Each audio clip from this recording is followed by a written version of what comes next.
Maraming salamat sa pinadala mo dito. Ang dami kong ang paninda oh. Yung mga pamangkin mo rito, tuwang-tuwa dahil sa mga tsokolate. Nakahulog na rin tayo dito sa lupa. Konting-konti na lang anak. Basta alam ko po na nilalagay niyo po sa tama yung pinapadala ko dyan. O siya, mag-ingat ka palagi dyan ha. Tumawag ka kung may problema. Okay? Sige Nay, magtatrabaho na po ulit ako. Mag-ingat po kayo dyan ha. Salamat. Bye-bye po. Bye! Akin na, dali, dali. Hello, Nay. Ano po ba nangyari dyan? Bakit yung po ba ako pinapatawag? Nag-short kami dito eh. Yung mga umutang sa akin dito, hindi pa rin nagbabayad. Kailangan na natin maghulog para sa lupa. Yung pangarap natin, di ba? Sige po, magpapadala po ako dyan. Ngayon din po. Pasensya ka na ha. Ngayon lang ako may kiusap sa'yo, anak. Pantay lang po ha. Aayusin ko na po. Maraming salamat, anak. Napakabait mo talaga. Wala ho yun, Nay. Maraming salamat, anak. Aantayin ko na lang. Oh, mag-ingat ka dyan. Maraming salamat po. Mag-ingat po kayo dyan. Lumayas na kayo dito. Huwag niyo naman po kaming palayasin. Ang tagal-tagal na ng utang nyo. Babayaran naman po namin yung utang namin sa inyo eh. Basta umalis na kayo dito, hindi na kayo nakakabayad. Awa niyo na po. Huwag niyo po kaming paalisin dito. Nandito na po ako. Umalis na kayo dito dahil hindi kayo marunong magbayad ng utang nyo. Nak? Oh, ayan ba yung anak mo pinagmamalaki mo? Nay, Sabihin mo sa kanya magbayad ng utang.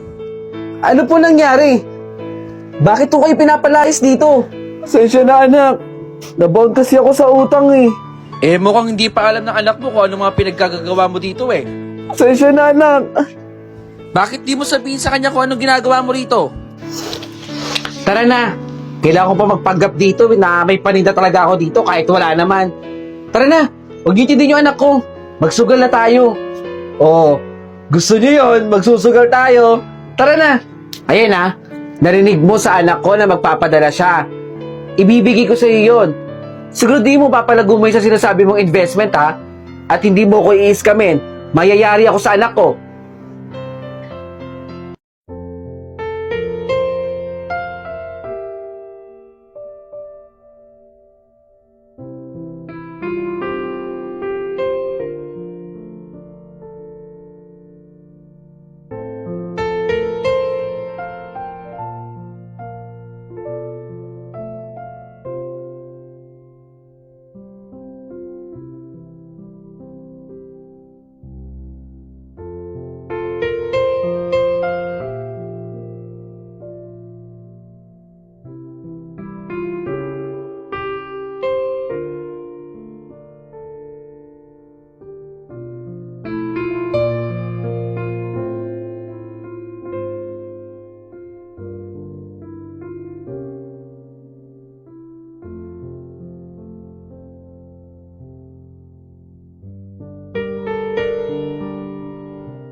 Sige, kunin mo na yung test paper mo na yan. De La Cruz! Ma'am! Anong oras na? Late ka na naman. Sorry po, ma'am. Lagi na lang ba ganyan sa klase ko? De La Cruz, wag mong ugaliin na lagi ka nalilate. Kasi malaking epekto yan sa attendance mo. Sana naiintindihan mo. Opo, ma'am, naiintindihan ko po. Sige na, maupo ka na. Anyone, kung sinong pwedeng sumagot dito sa tanong na to? De La Cruz! Pakitapik nga si De La Cruz! De La Cruz, gumising ka. Kanina ka pa tinatawag ni ma'am. Ma'am, tulog ka ng tulog sa klase ko. Alam mo kung gusto mong matulog, tapusin mo muna yung klase ko, pumunta ka ng library mamaya. O sige, De La Cruz, stand up. Anong sagot dito? Remain standing, ha? Okay, sige. Fernando. Oh, congratulations, ha? Napakataas ang score mo. Pag-usayan mo yan, ha? De La Cruz. Ma'am? Ano ba nangyayari sa'yo, De La Cruz? Alam mo ba, anak ko, ano ang ginagawa niyo sa klase ko? Yun din na magiging resulta ng grades ninyo. Ang baba ng score mo. Huwag ka nang aasa na papasa ka sa akin, ha? Baka umulit ka lang sa subject ko. Oh, Fernando. Class, ang lahat na nakakuha ng mga mababang score, magkita-kita tayo bukas sa for remedial. De La Cruz. Sige po, ma'am. Pag-uusayan ko na lang po ulit. Quaderno. Present po. De La Cruz. Ma'am, wala po siya. Nasaan si De La Cruz? Absent po. Absent na naman. Di ba meron kayo remedial today? Ay nako, De La Cruz. Fernandez? Mac Jolly morning po. Bali isang order ng fries. Samahan mo na rin ng burger tsaka ng coke float. De La Cruz? Ikaw ba yan? Working student ka pala. Ba't hindi mo agad sinabi sa akin? Ma'am, sorry po. Sorry po, hindi po ako nakaka-attend madalas sa klase ninyo. Pasensya na po kung lagi pong mababa yung score ko. Totoo lang po, nahihirapan ako pero wala naman po kasing ibang tutulong sa akin eh. Kundi yung sarili ko lang po. Pero hayaan nyo, ma'am. Babawi po ako sa klase ninyo. Ipapakita ko rin po sa inyo na magiging mataas din po ang mga scores ko. Sorry po ulit, ma'am. Ang ganda talaga ng cellphone ko! Guys, alam nyo bang binigyan ako ng mama ko ng bagong cellphone? Dahil alam niyang may gagawin tayo dito sa eskwelahan natin. Uy, De La Cruz! May cellphone ka din ba? Ops, alam ko na yung reaction na yan. Wala kang cellphone! Guys, walang cellphone si De La Cruz! Buti pa tayo, may mga cellphone! Tara na, itago na natin to. Baka mawala pa at kunin ni De La Cruz. Walang cellphone!